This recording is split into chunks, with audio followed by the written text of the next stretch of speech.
A 5-day manhunt comes to an end for an extremely dangerous escaped Tennessee inmate wanted for allegedly killing a prison employee. Plus, a green turtle nest is found destroyed on the Padre Island National Seashore. What officials believe happened. And it's the last day to enjoy tax-free shopping, why you don't have to be a parent to enjoy the perks.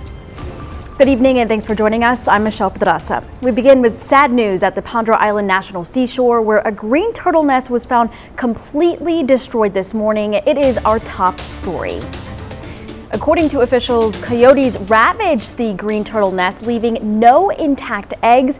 And so far this year, there has been a total of 119 turtle nests found along the Padre National Seashore. Advocates advise that if you come across any nesting turtles, to tell the PINS Division of Sea Turtle Science and Recovery in order to keep the eggs safe. A homeless man was found dead outside a store on Ayers Street last night. Corpus Christi police received a call of a man down outside of Bell's just after 8 p.m. Officers found a 64-year-old man with no pulse, and police do not believe foul play was involved, but believe the death might have been drug-related.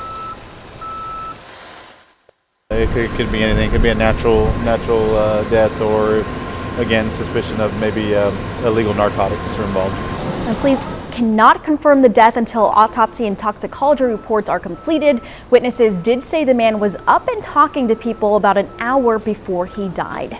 In state news, a Houston man living with over 230 animals has been arrested. The arrest was part of an animal cruelty roundup targeting animal abusers. The man had active warrants for animal cruelty ranging from abandonment, deplorable conditions, failure to provide adequate care, and cruel treatment. Officials say the animals were living in deplorable conditions. He surrendered. His case involved him video slamming a dog on the ground hard, which of course caused the animal to have fractured legs. 13 people were arrested and 25 warrants were cleared in Operation Don't Be Cruel. Those involved are charged with a Class A misdemeanor with jail time and a fine if convicted. A Texas Vietnam hero was buried this weekend after his remains were flown back to Dallas earlier this week. Family and friends buried Colonel Roy Knight yesterday, more than half a century after his plane was shot down over Vietnam. Knight's remains were recently identified and flown back to Texas soil on a Southwest Airlines flight with Knight's son, Brian, as the pilot. Mother told me that Dad had been shot down, and it was, I didn't understand the full import of that.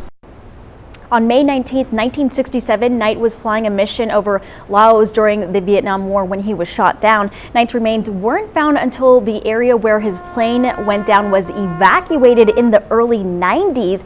But it wasn't until earlier this year that dental analysis actually confirmed it was him. An escaped fugitive in Tennessee wanted in connection with the murder of a prison employee has been captured by authorities. ABC Will has this story.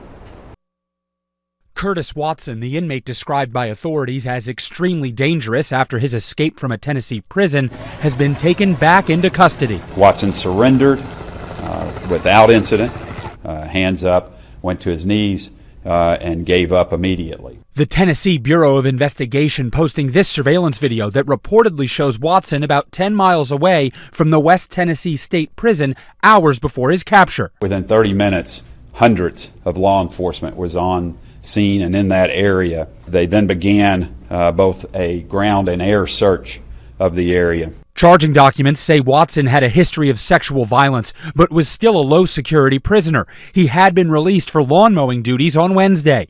At 8:30 that morning, he was seen driving a golf cart outside the home of Deborah Johnson, a longtime employee of the prison, her home on the prison grounds.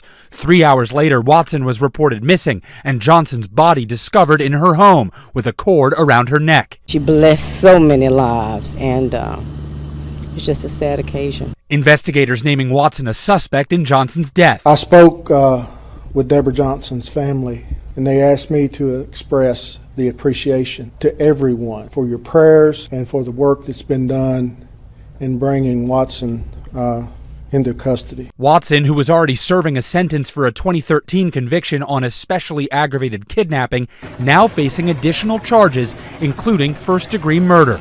Will Reeve, ABC News, New York. Accused sex trafficker Jeffrey Epstein's apparent suicide yesterday morning launched a new conspiracy theories online. Now an investigation is underway onto how his death could have happened. Attorney General William Barr announced 2 federal investigations, one by the FBI and another by the Inspector General. And protocol required Epstein be checked every 30 minutes, but this did not happen in the hours before his death. Is there a crime connected with his suicide? Was someone paid? Was someone else involved, etc.? And those are going to be very important questions to get answered. And guards at the prison have complained of understaffing. That claim is also now part of the investigation. Epstein's death comes less than 24 hours after 2,000 pages of new documents were made public with accusations leveled against Epstein and other prominent men. So to come here on 3 News at 5:30, an exciting event happening at Robstown Fairgrounds today. A look at the slithery crawlers. That's up next. But first, let's check in with meteorologist Ryan Shoptaw, sitting by with a look at weather. So hot, Ryan. You know, it's hard to find other words to describe this heat, sweltering. You know, it's just really humid out there. When you tag on humidity, it feels like well above 105, which is definitely dangerous as you step out this evening. High temperatures out across the area, 98 here in town, triple digits out to our west, 100 in Kingsville, and 104 in Falfurrias. Now tonight, still hot, temperatures slow to fall into the 80s, but good news, we'll have a southeasterly wind at about 10 to 20 miles per hour. We'll talk about the tropics along with a glimmer of hope. We'll talk rain chances coming up.